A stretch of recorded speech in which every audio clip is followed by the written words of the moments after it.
What's going on, everybody? It's Corey from the Breakevens, and as always, I am here with Jack. Hello. Alrighty, so Supercoach is officially opened.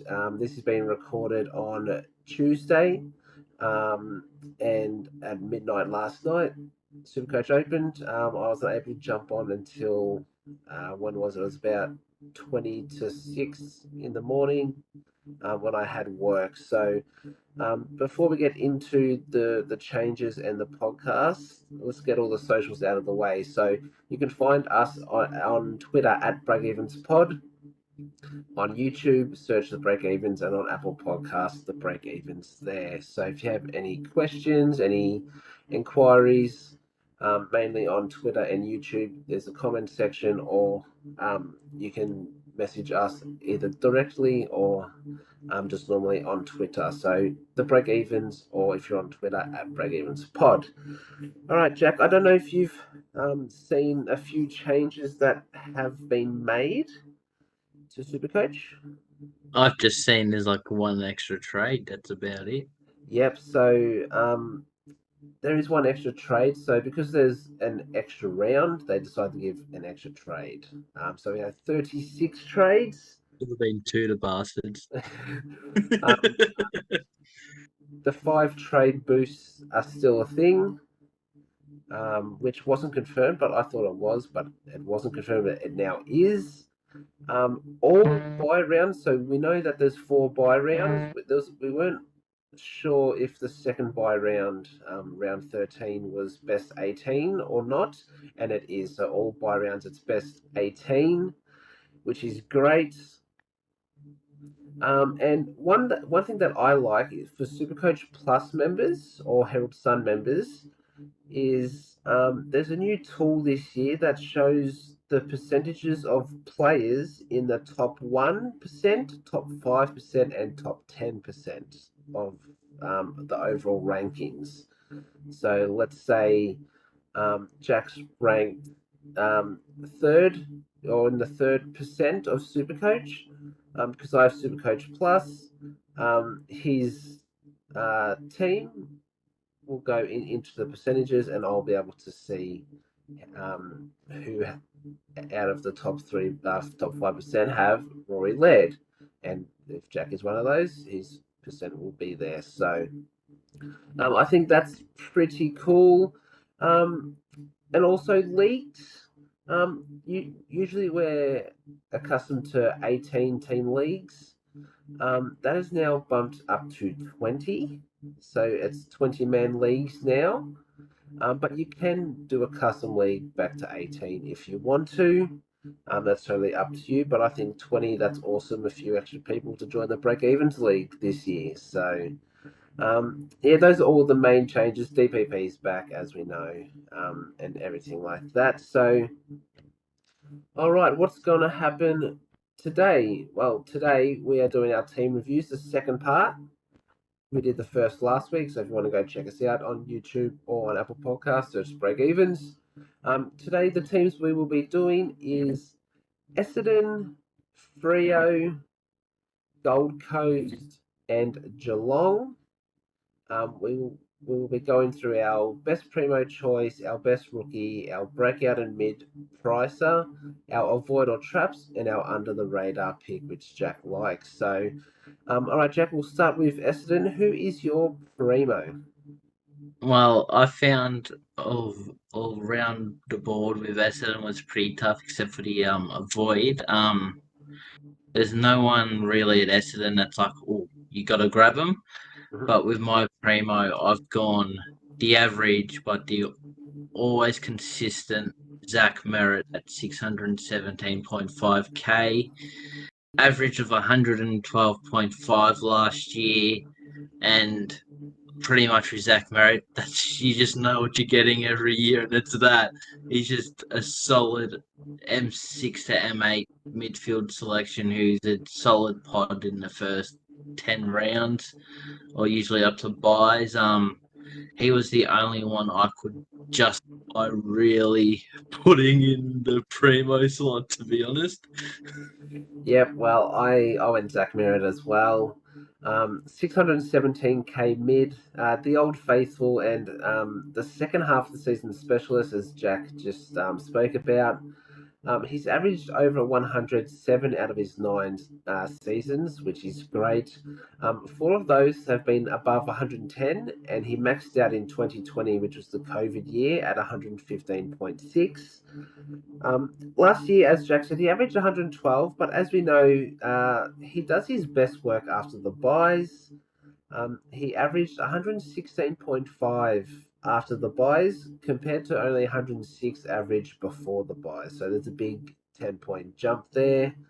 Um, and he also missed 3 games to injury last season. I don't think he's a starter, but he's definitely someone who I'm looking to get in after he's had his bye. So yes, Zach Merritt. Some people would say Darcy Parish, but there's a bit of an injury cloud over him these days. So And he's Zach, not as consistent as Zach Merritt. yep. So Zach Merritt it is. All right, Jack. I'm interested to see who your rookie is. Seeing that Elijah Tatis went down with an injury and he's out for 2 months. Yeah, well, he was the one that I had, but I've gone with Nick Cox, 195, 198k, and I've basically gone him because we know he's gonna play round one. He's locked in.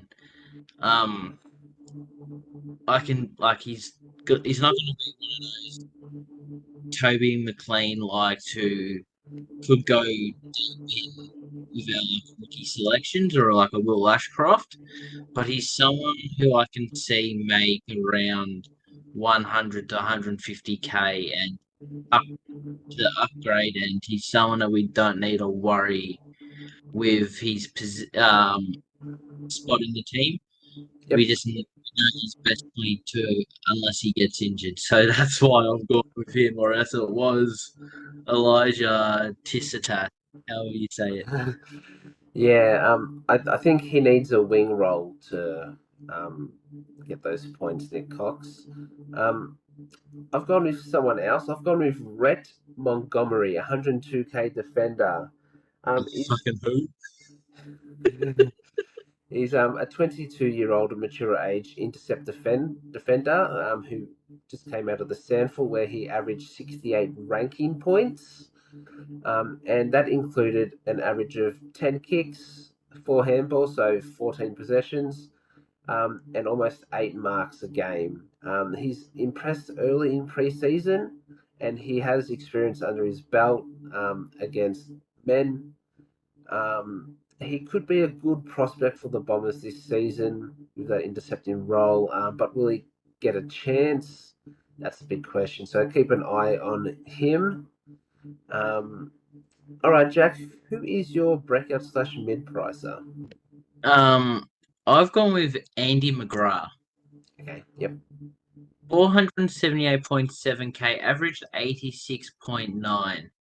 Now he's someone who for the last 3-4 years, I'm pretty sure, we're like, this is the year he explodes. This is the year he explodes.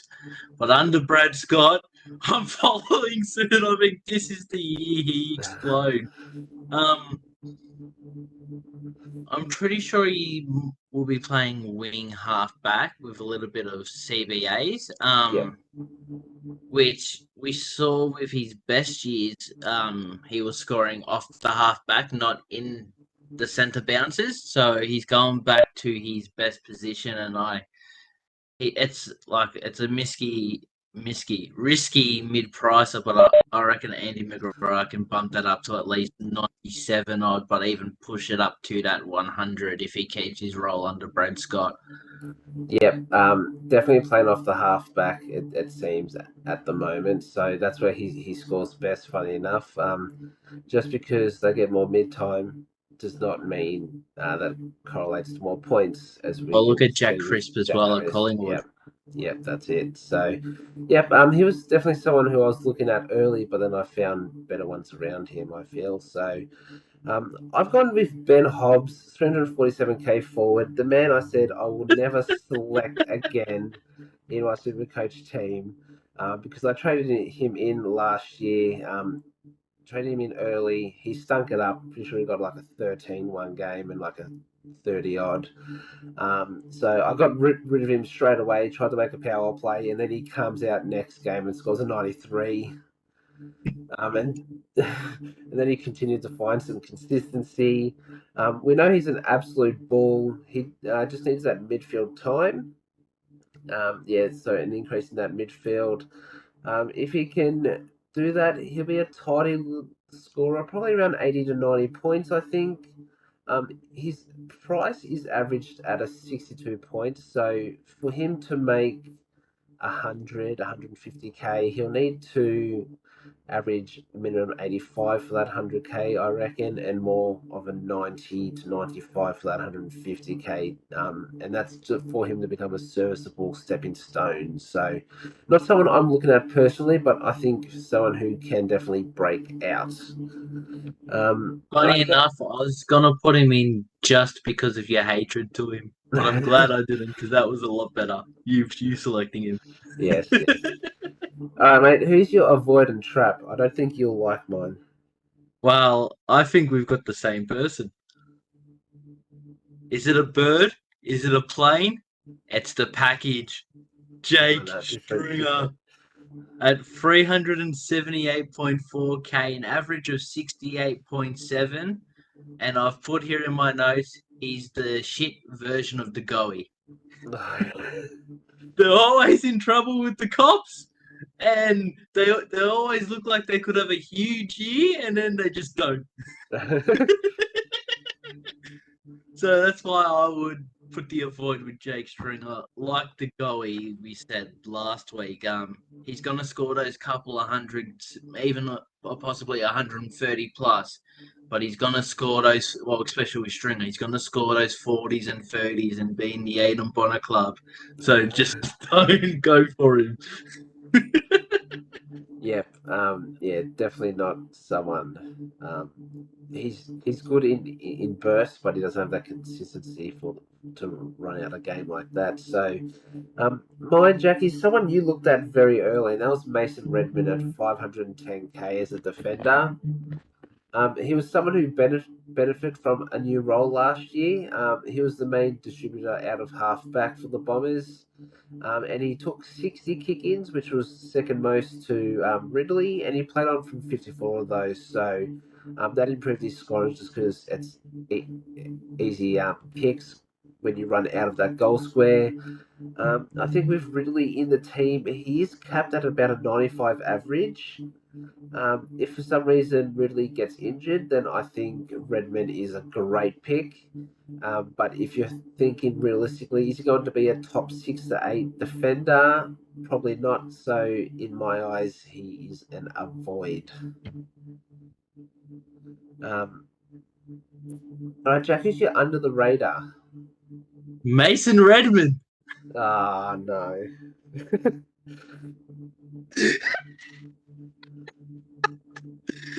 Oh, that's just funny stuff. At an average of 92.8 last year. You would have also noticed when you've done your research that got bumped up to his huge second half of the year, where he was 100 every week, every week, every week. With that punishing halfback role that I don't see him losing. I can see him continuing his form from last year and average getting those hundreds, hundreds, hundreds, and pushing his average up to low hundreds, maybe 102, 103. And if he gets more kick-ins, obviously that goes up a bit more. But I just like the sneaky, risky pod pick of him because everyone's avoiding him. And that's what lights up my eyes because he's proven to be a big scorer in consistent form as well. Yep, yeah. I mean, if he does carry on from last year, then yep, 100%. But me personally, I just don't think he will. But That's the um, best thing about this. You think Paddy Dow's good? I think Redmond's good. I never said Paddy Dow's good. I just had to choose someone, okay? And they're fucking shit house. Um, my under the radar is Dylan Biceps Shield at 509k as a midfielder, the ultimate burn man. He goes through a good patch of games and he either gets injured or falls off a cliff. Um, has only scraped the ton twice in his career and with a max of 102.8, and that was in 2015, which his history isn't great there. Last season, we saw a drop in CBAs, which saw a massive drop in his Supercoach output, consisting of a low of 27 and a high of 101. He only scored another. He only scored 101 other time last season. Early on this year's, but after the bye, we saw a big increase in his CBAs. Where over the last 9 games he played, because there was a few there where he missed with injury. With his increased CBAs, he averaged 109.8. He's looking, as I said, absolutely jacked with his big biceps, and if he can stay fit and cement that mid roll, he could possibly go 110 to 115. But the big question is, does he get those consistent CBAs, and does he stay fit? So he's a bit of an under the radar selection, but anything could happen. So Well, don't forget last year he got dropped for like 4 straight weeks, so yeah, that yeah, also didn't help him out. exactly. So let's go to Freo, Jack. Who is your primo for the Dockers? I mean, there's only one option, and that's Josh Tracy. No, Andy Brayshaw, 615.6k average, uh, with an average of 111.8.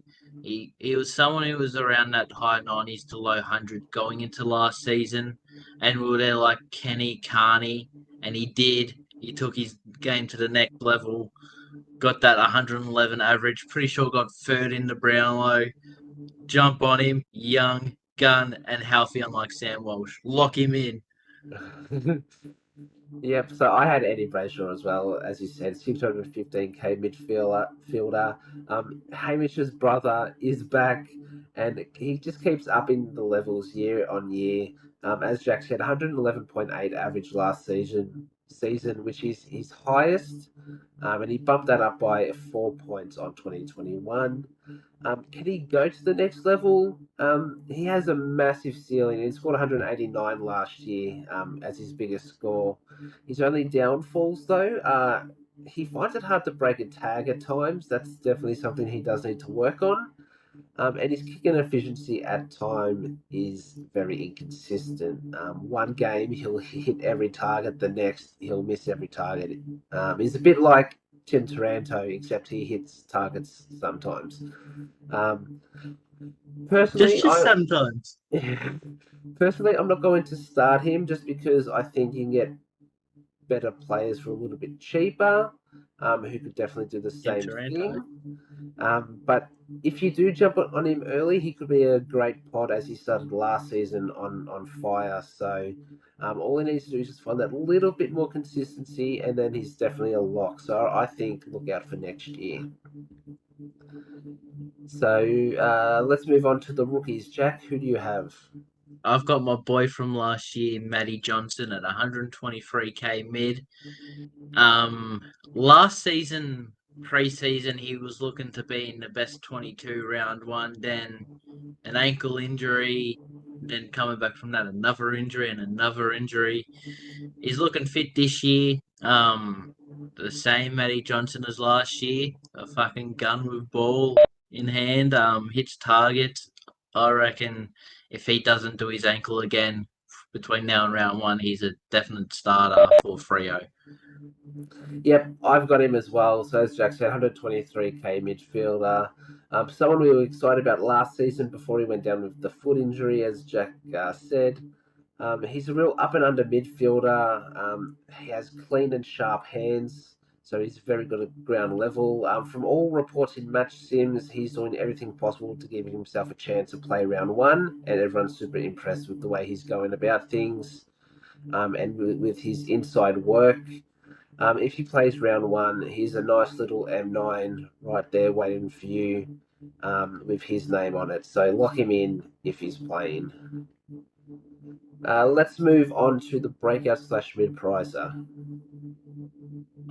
This shouldn't come to a surprise to you, as you saw my second, I guess you could say, sculpt of a team with new players I'm looking to put in. And Yep. his name goes by Hayden Young, 508.2k with an average of 92.3. Like Redmond last year, had a big second half to the season. We were seeing hundreds, but not at a consistent level. This year, another year under his belt because he's a young fella. You can see more composure, more disposal efficiency coming to his game, which is more points. But like we've been seeing in reports, it looks like he's going to be taking majority of kickouts, where last year he took a lot, but he wasn't taking most of them. So I think the majority of kickouts on his side this year is also going to elevate his score up close to that 100 to 105 range. Yep. He isn't confirmed more kickouts. So what happened is him and Luke Ryan were on separate teams. So he took all the kickouts for his team, and Ryan took them all out for his team. So that's why. So it's not 100% confirmed. That's why I said if he gets that, Um, his score elevates to the next level. But yeah. yes, So that's the one thing that is really going to elevate his game because he likes to run. He can kick the ball. He plays on from a lot of his kickings. So awesome. Mine's Neil Erasmus, 230k mid. He could only muster 5 games last season, and one of those games was a sub-effective game of 0. didn't he get injured? I think he got injured. Yes. He didn't set the world alight, but the kid can play. Averaged 23 disposals in the waffle last season. He's a great runner, has the tank, similar to Sam Walsh when he's fit, and he finds the pill with ease. Can kick a Uh, good goal as well. Had yes. a couple of goal highlights. Another player trying to cement a spot in the starting 22, and if he does, you can look out for this kid because he's had a season, a full preseason, and he's ready to hit the ground running. Jack, who's your avoided trap, mate? Well, it's a name. I think I'm going to give it away with this, but he got traded late in the trade period, and I was like, is this this might be an interesting one. Might he be able to push himself to the next level? And I've decided, nah, he fucking can't.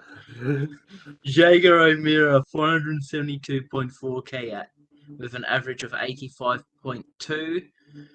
Um, I can't see him elevating his game to the superstar level. And with the young Freo midfield that we've been talking about, I can't see him getting the consistent midfield minutes that he was when he was first at Hawthorn. Yep. Like we saw last year dropped, I can see him like Fife playing more forward and rotating into the midfield. I was tempted to put Fife in as well, but I feel like there's a higher ceiling with Fife to O'Meara. And with O'Meara's trade, I feel like he's a bit more enticing than previous years with a new club, possibly new role. I don't think so. And with O'Meara, we know O'Meara's history. Any second, his leg can just collapse and he's out for a year.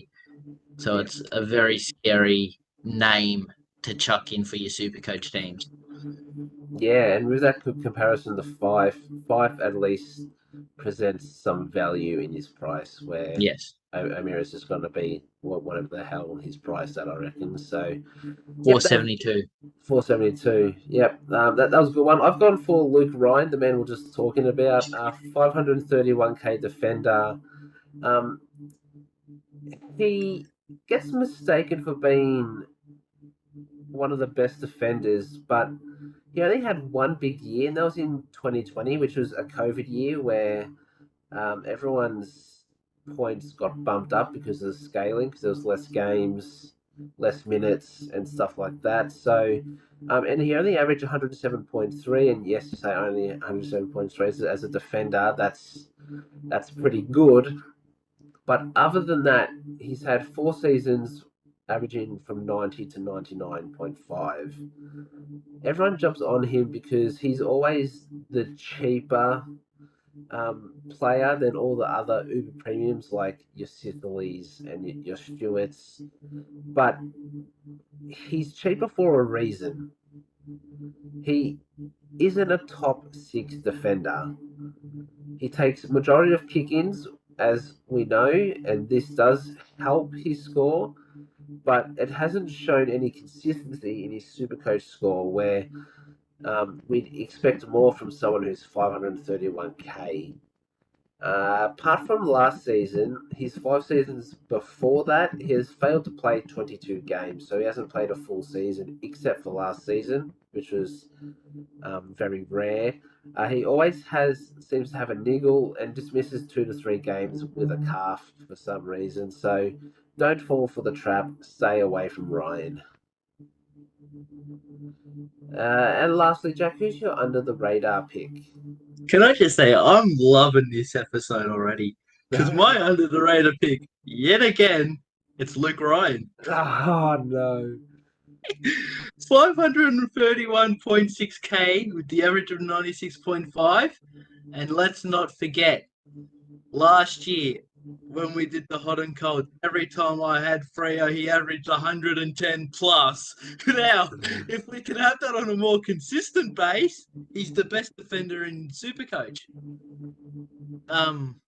So we know Ryan can easily average 105. You said it yourself, but like you said, he's not consistent. I'm saying under the radar because, like you said, you're saying avoid because he's not consistent enough.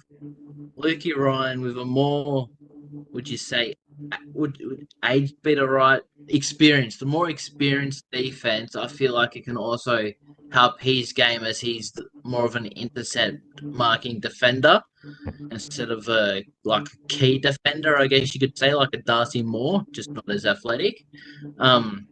With a more experienced defense behind him, I could see him not having to worry and come in and try and help out a younger key defender or young defender out. He can be more reliant on his game, and like you said, with his kick-ins, I can see if he stays more consistent, he can easily average 105 plus. And like we saw last year, he had a few games 120, 130. So he's got a high ceiling. He just needs to be more consistent, and that's why he's my under the radar pick. Yep. There was a few times where he has to play a key back role, so that's why he does fluctuate. So he doesn't get those intercept marks. My under the radar is Will Brodie, 563k mid. He was the bargain of 2022, starting at an easy 224k and averaging 102.4 in our forward lines. For those unlike myself that started him, found a season-long keeper. He runs and runs and runs and then sits on the pine for 5 minutes and then runs and runs and runs and runs again. Come on, mate. He doesn't make it out to bloody walk through the banner. He's already gone to the bench. He's an absolute workhorse when he's on the field, and he's very impactful. The only problem is his time on ground, but he showed last season that doesn't impact him too much. With a very consistent 100-point game scorer. He's not forward this year, and that's why he isn't in most people's teams. With another year, and he's with another year in him, at a preseason, we could maybe see his tank get better. Last year was his only year of playing all games, much like Luke Ryan. So has he developed that tank further, and can he get to that 110? I think unlikely, but he proved us wrong before. So Will Brodie prove us wrong. Alrighty, Jack, let's go into Gold Coast. Who is your primo? Let me guess. Have a guess. Nick Holman.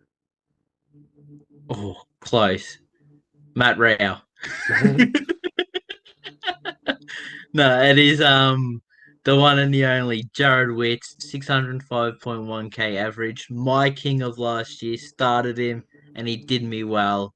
And all I really need to say with Jared Witt is he's the best Supercoach ruckman this year. If you're not starting him, you're saving money with someone to make the money to put him in. He's going to be in at least 90% of teams by the end of year because he's just the best of the best. I was not expecting you to go Jared Witz. Oh, really? Yeah, I was not expecting that, but Jack's bloody booked him in. Just you need to start the bloke. Last season, he's become on my friend list, I guess you can say. Yeah, he's getting Christmas cards at the end of the year. Damn right.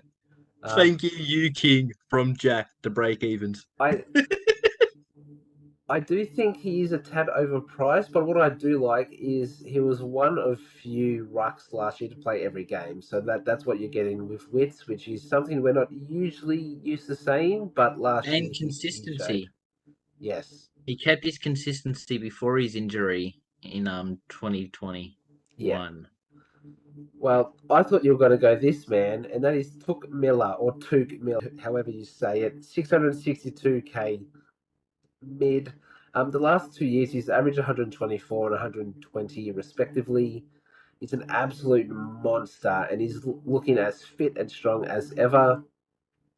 You might ask, but he dropped his average last season, and yes, he did, but that usually happens when someone breaks out by around that 20-point mark, which is what he did last year, or what, sorry, the year before. We know what we get from Took, and he has the cheeky second buy, which we now know is best 18. So I can't say um, I'm 50-50 on starting him. But personally, I think you can get someone a little bit cheaper and definitely pick up Talk cheaper in later in the year, which I'll tell you something at the end of this podcast, which will explain the reason why. But enough of that, that's at the end. So, Jack, who's your best rookie? My best rookie, I've been raving about him since we've seen Supercoach prices, and that's Connor Blakely. 123.9k, got a lot of AFL experience, and I just think he slots straight into Gold Coast best 22, so that's why I am jumping on him still since I saw his price. Do you I've think jumped on him and I'm staying with it. do you think he plays a half back role, or do you think he plays just a wing role? What do you think? I think he's one of the people where he won't start on the field, he'll start on the bench and he'll let's just say Brandon Ellis, a winger, gets injured, right? I can see one where if that happens, he slots and he plays wing. If not, he'll be jumping between the two. But if an injury happens at either position, I feel like he's the Mr. Fix It man and he'll Okay. jump there. But I just think at 123k, I believe he will be in the starting 22. I can just see money. Yep. Do you think, being that, as you said, Mr. Fixer Man, do you think that affects his consistency for Supercoach scoring? I mean, it obviously depends on him, to be honest. Like we've said with Crisp and McGrath, being in the midfield doesn't usually boost their score. Yep. Um, so it's more how he plays in the roles. I can't say him going off a halfback into a wing because they're similar positions in a way. Halfback, wing, half forward. I say they're very similar because both you're in defense and you help the attack, Yep. and with forward you push a bit further up to help the defense, and you're the first line of attack. So depending on his work rate, I don't think affects his scoring. I can't see him scoring 80 plus every week, but I can see him scoring that 60 to 70 every week, which is a good 100 odd K, maybe 150, depending if he even exceeds that. Yep. Okay. Cool. Awesome. Those are just a few things that I personally have thought about Blakely, and some reasons why I haven't selected him yet. My best rookie is Ben King at 176k as a forward, coming off an ACL tear. From what I heard, he's feeling confident in his body and looking ready for round one. Being a key forward, scoring usually doesn't come with the job, but he has the ability to go high, but on the opposite end, he has the ability to go very low. Um, the one thing I like about King is he has experience in the AFL, and he is easily best 22 when playing. Someone like a Blakely or a Charlie Constable, um, you don't know if they are best 22. There's reasons for them being best 22, and there's reasons against. So with Ben King, you get best 22 as long as he's fit or doesn't get suspended. But saying that, do you want to have a 176k player on the bench? Probably not. There's better choices for mine at a much cheaper, um, but he has the job security that the others don't. And we got to remember, Ben King is a little more accurate than Max. He's still that doesn't mean he's accurate, but every three Max King misses, there's a Ben King goal. Yeah, And we know Max King can kick 8 behinds in the game if he really wants to. that's it. So, okay, mate, let's go with your breakout and mid pricer. Well, this is the interesting one. And listen, I've been telling you this the last couple days. I've been hyping it up, and it is Brandon Ellis. 506.5k with a 92 average. You're like, is that okay? Is that not? There's two things. One, he's gained a DPP this year into your defense. Two, he has that lovely buy. He does. Um, and with Brandon Ellis, you know you're getting pure wing, if not a little halfback. And with Brandon Ellis, you know goals come. Um, he averages 92 for a reason. His kick at times can be left, right, fucking center on the floor like a Patrick Dangerfield. But I reckon, like I've been telling you, it's very risky, but it can be very rewarding, especially for the first 12, 13 rounds. With that buy, it just gives you a player through the rounds as well that you know will score 90 plus, if not 100. So I'm going Brandon Ellis. Like I said, risky. I fucking love it, but he's proven he can turn up a lot, and if not high 90s, and with that defensive DPP as well, it just entices him a little more. Yep. So you're looking for a big spike early and then jumping off as soon as possible. Well, that's if he's does his typical Brandon Ellis inconsistency. Yep. He can bring consistent high scores. Why would you get rid of him? Unless he's made money and you can go, oh, I can get a James Sicily or I can get a Jack Sinclair. You know, someone that's the level above, he can be a very good pod choice all year. Yep. Awesome. Yep. Well, I've my breakout slash mid price is someone who's just come into my team. You saw my team last night, Jack. It has changed, funny enough. And this man has come in. Sam Flanders, 256k mid slash forward. Unfortunately, he hasn't had a consistent run at AFL just due to injuries, but he's a highly touted prospect that has the potential to do anything when fit. Last year, he averaged 30 disposals in the VFL at a big 117 fantasy points. If this kid gets a midfield role, I'll be looking at getting this kid in, which I have done. I wrote this up a couple of days ago. From all reports, he's looking strong and dialed in, so keep an eye out for Sam Flanders. Now, I do have Um, Stephen King, the midfield coach for Gold Coast, came out and said today Sammy Flanders has come back in ripping nick. He ran a PB and is dominating training. He's almost taking the next step into progressing into a young leader at the club. So what that is saying to me is if he's fit, he's in the best 22 and he's looking good. So welcome to the goals, Sam Flanders. One thing with Flanders, do you see like, would you call it the insurgence or the surge of Noah Anderson in the centre bounces affecting his centre bounce attendances or no? Well, Anderson's already in there. So if you think about their best, you got Because uh, he rotated from wing to centre bounce. yeah. And he So does a little bit of both, but he was a lot more centre bounce last year. yeah. So you have Tuke, Raul, Anderson there. That they your three big guns, right? And Anderson on the wing. Now, the thing I like about his game is, as you say, he can go inside and outside. So when he gets those CBAs, he can get the ball, get that quick handball, but then he can run on and potentially be another link in the chain. So I think he has a lot of potential. He just needs to stay fit, and hopefully he sees 30 to 40% CBAs because that would be It's ideal. just like with your Blakely question, it's just that people will be asking, but you got your Rouse, your Andersons who went in there, talks like, Yeah, can you see him having a role there? yeah. That's just, I definitely think he has yeah, time in there. It's just how much. yeah. Okay, mate. Your avoid and trap.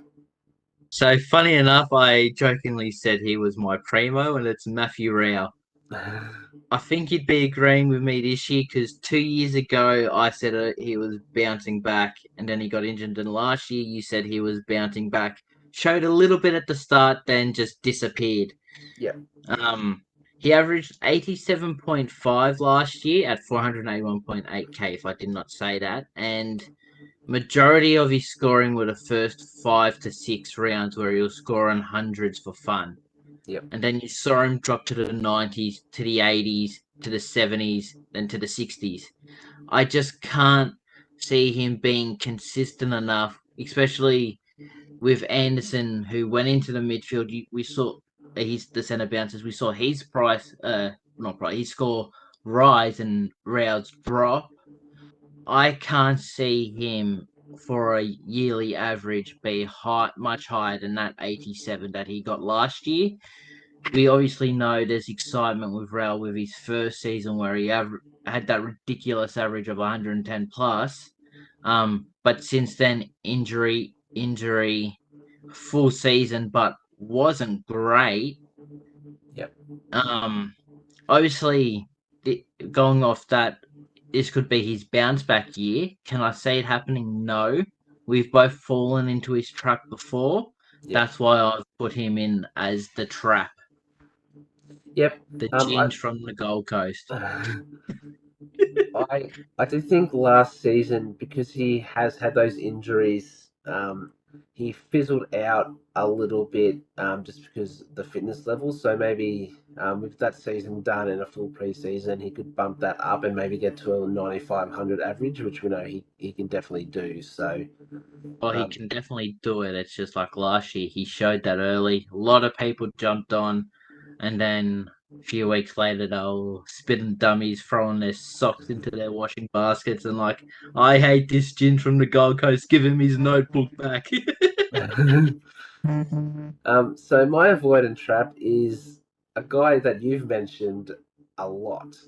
Noah Anderson, 552k mid.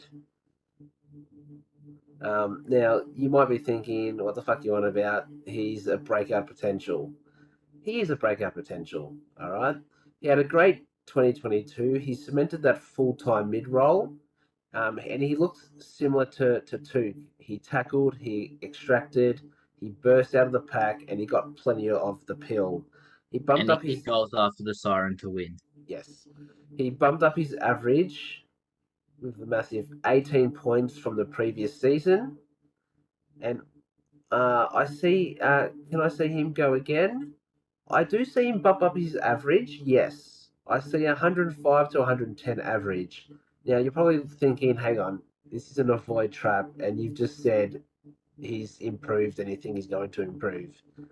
Yes, I do. But an 105, 110 average, unfortunately, that's not good enough for an M8 spot. You want that 115 average at your M8 by the season's end.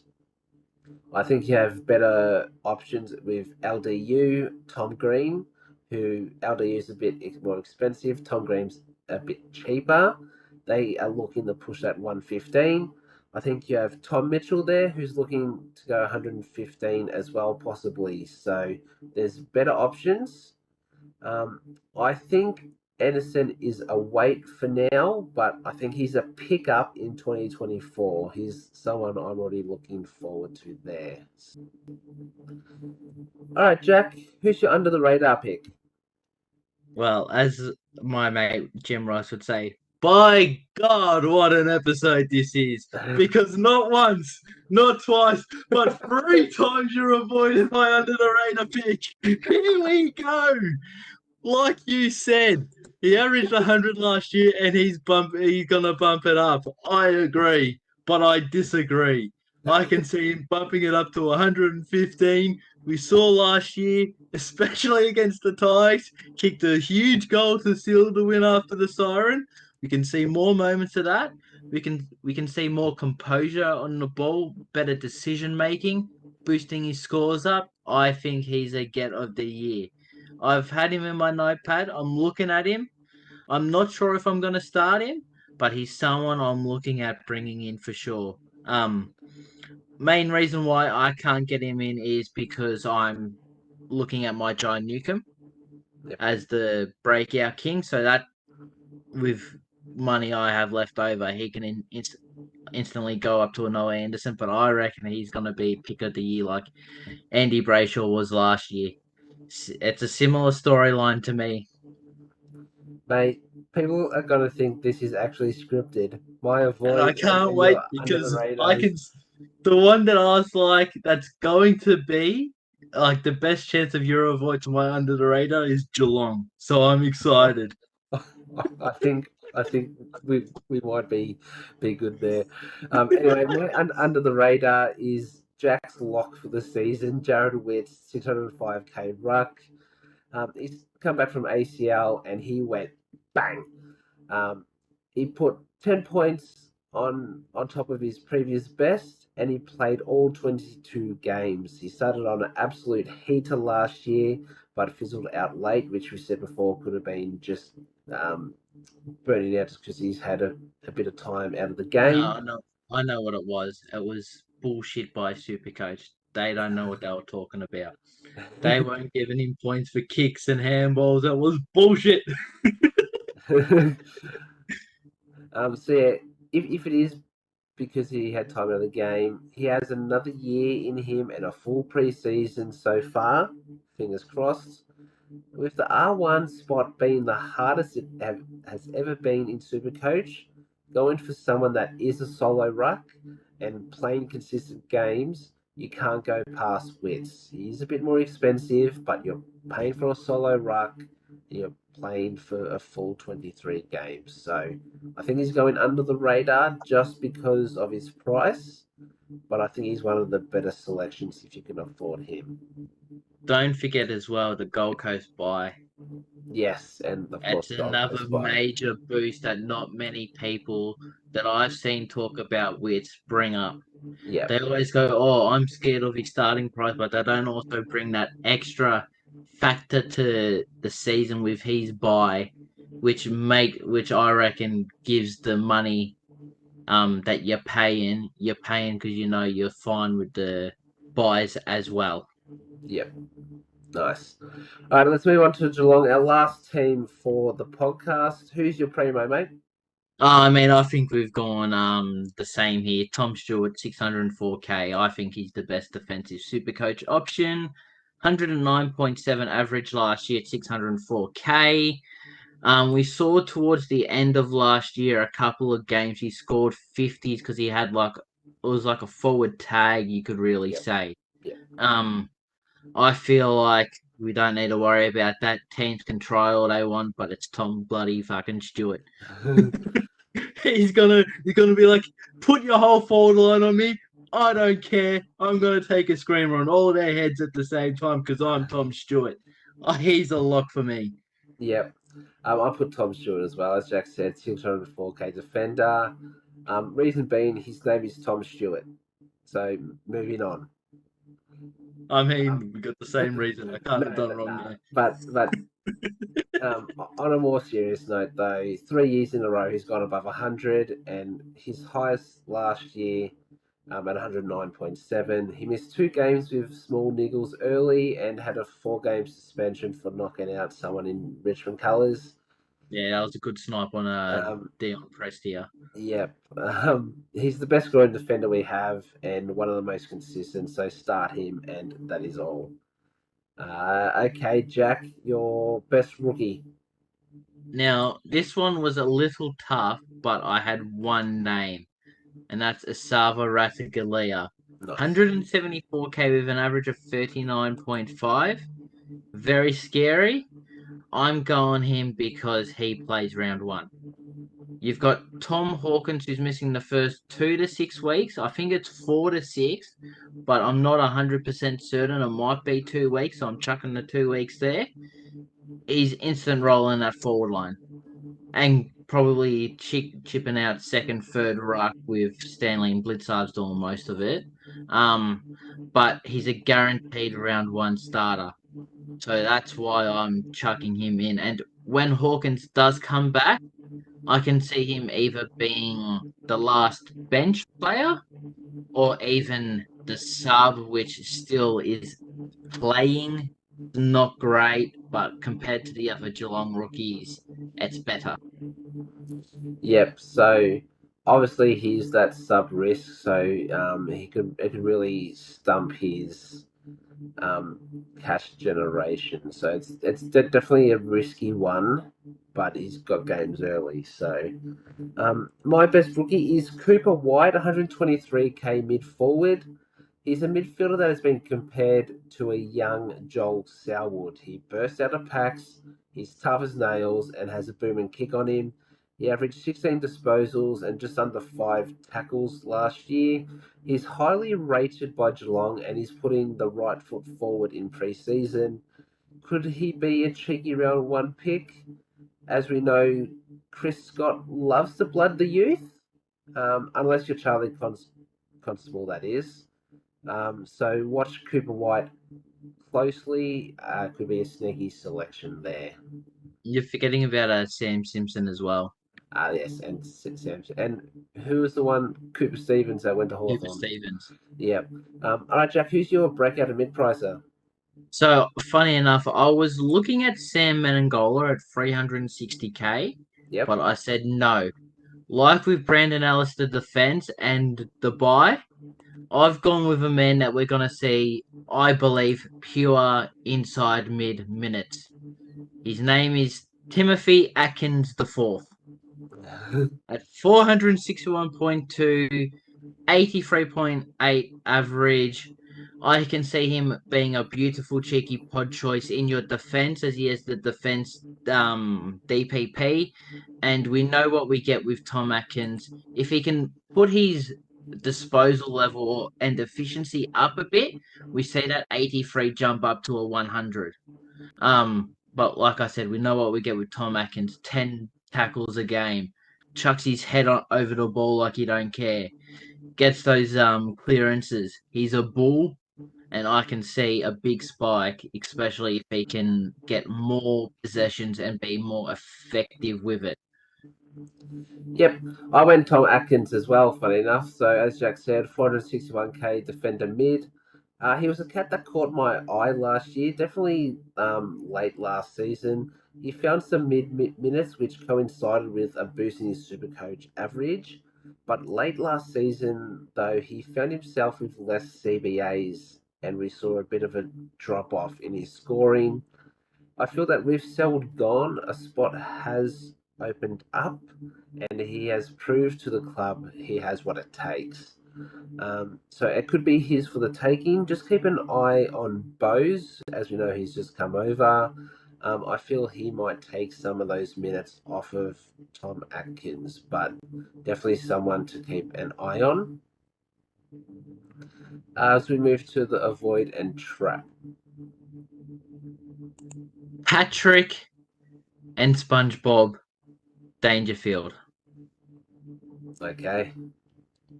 450 for 457.3k with an average of 83.1. He's a pure mid pick, and I reckon there's better youthful players out there like Jai Newcomb. I think his Supercoach best is done. I think his best footy has been done for 3 years. He was not great last year, as we saw with the Supercoach scores.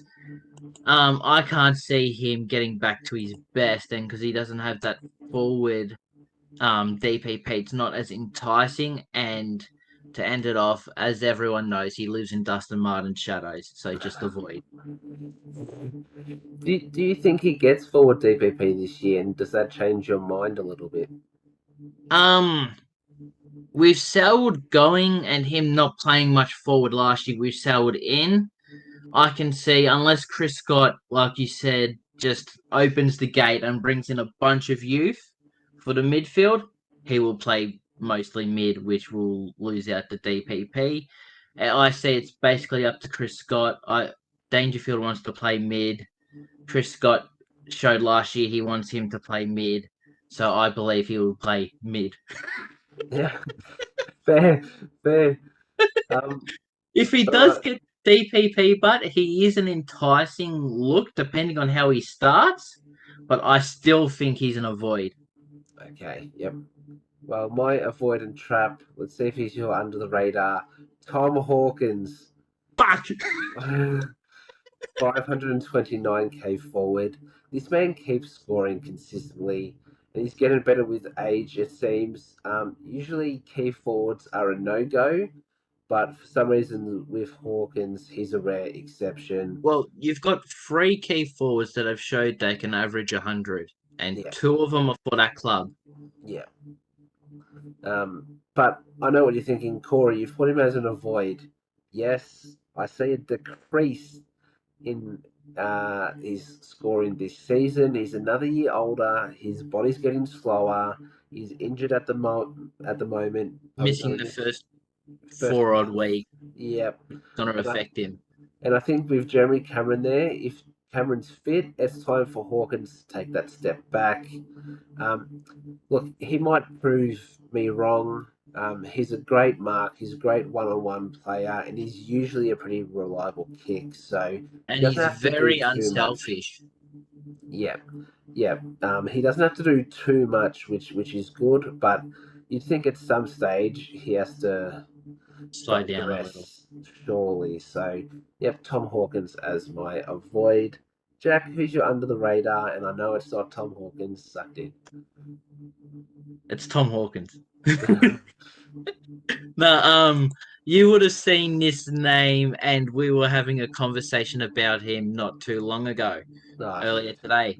Mark Blitzarves, 537.2k average of a 97.6.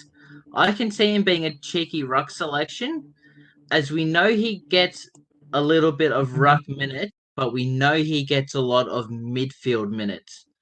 Now, with this whole Trey buys, the sub.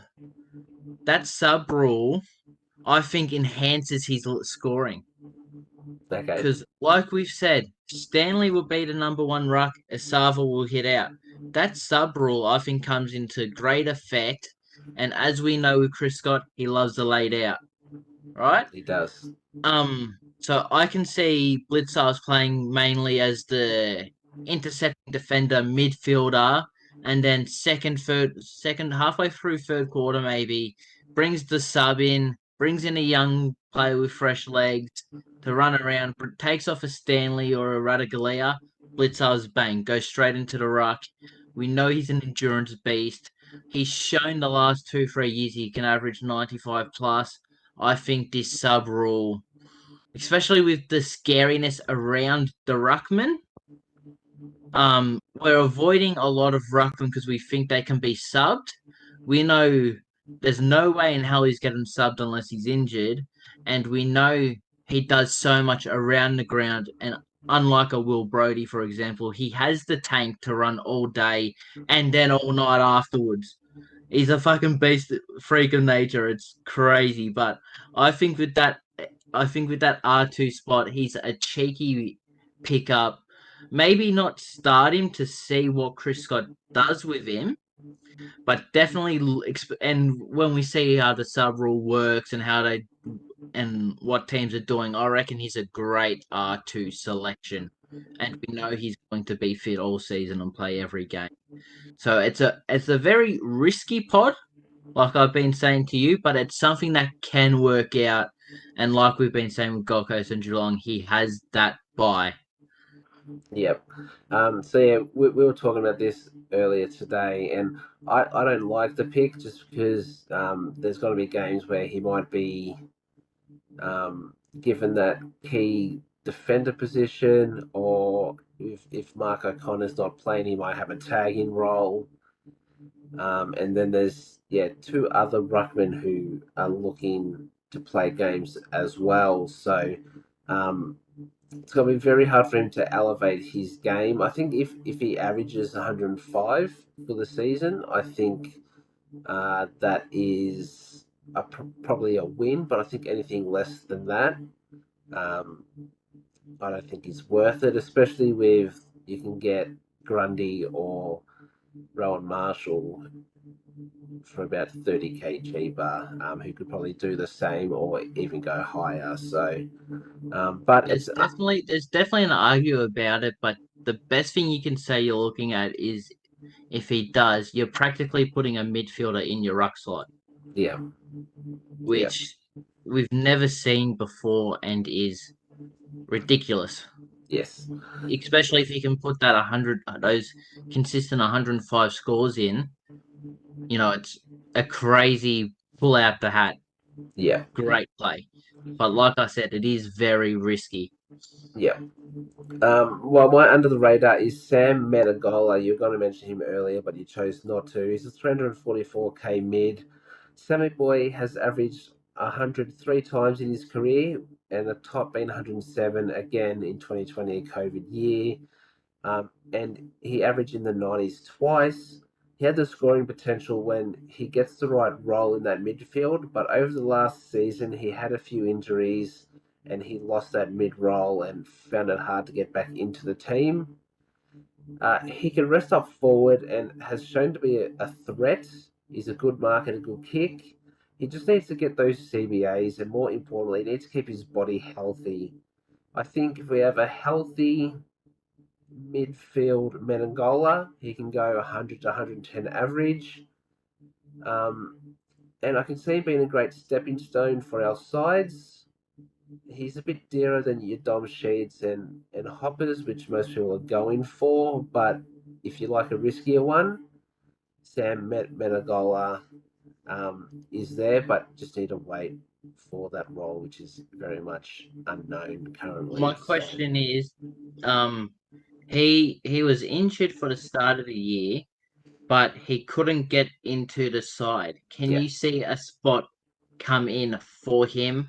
With, Or do you see them choosing, like you said, with the rookie, a Cooper White getting selected over him? That's yeah, probably the biggest risk, is we don't know if there's a spot in the best 22 for him, or is he just going to be that sub man?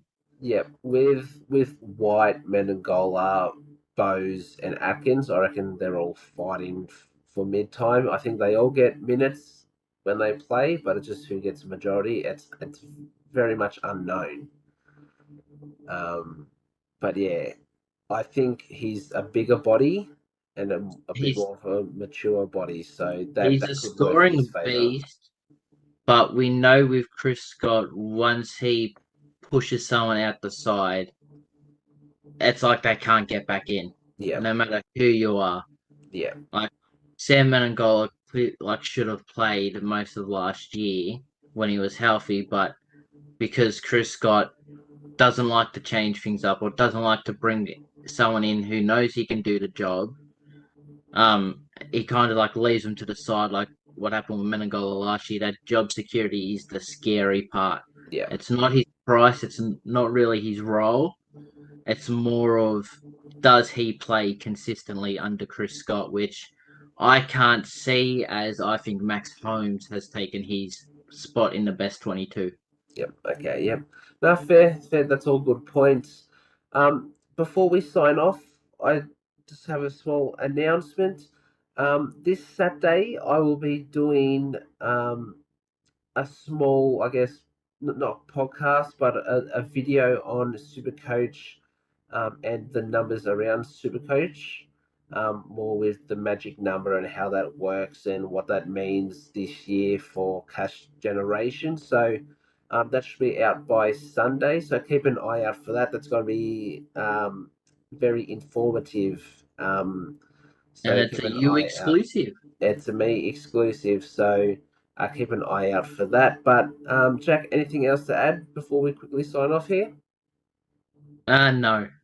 No, awesome. So thank you all again for watching and listening on YouTube or Apple Podcasts.